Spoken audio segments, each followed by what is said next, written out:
ja Rannar seal kõvasti võitleb ja teeb, oi ja kuidas. Ja värav! Siit tuli ära praegu. Tallinna Wulves 2-0. Rannar Kresla. Mõnus sööt Anni Kivirandile nagu... Midagi seal nagu rasket ära lüüa seda, hüppa õhku poiss ja löö. Keegi teile segama ei olnud. 2-0 Tallinna Wulves juhib.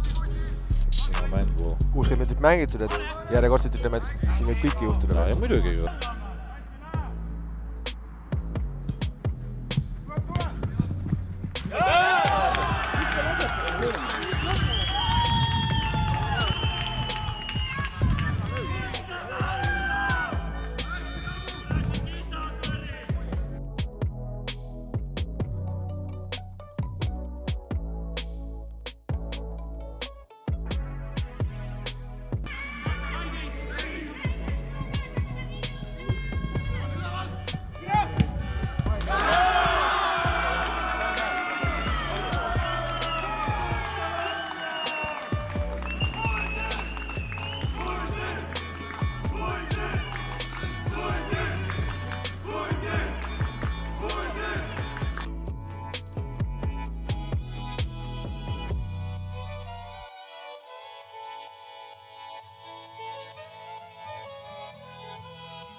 Ema oleks peale puhunud.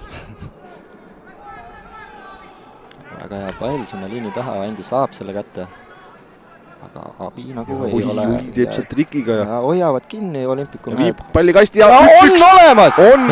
Henri Silvere lööb siit praegu. Tallinna Wulves. Libista. Kümnekesti ja jookseb. Siin ei ole mingit küsimustki, et meil on mängu küll ja veel siin terve õhtu jooksul. Härra Kink oleks praegu väga vihane, et tabloo valetab.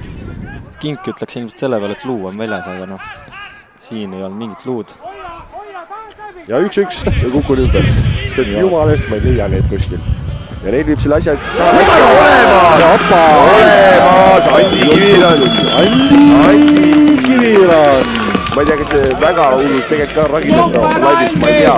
Aga Andi on siin oma värv. Võib-olla siin targem kõrv küsib, et kuulge, mehed, et eelmised aastad olete teinud ju laive kõvasti ja nii edasi, et kus see aasta on olnud, et ega siin ei ole midagi öelda, et ka kõik teevad tööd ja Grandil on ka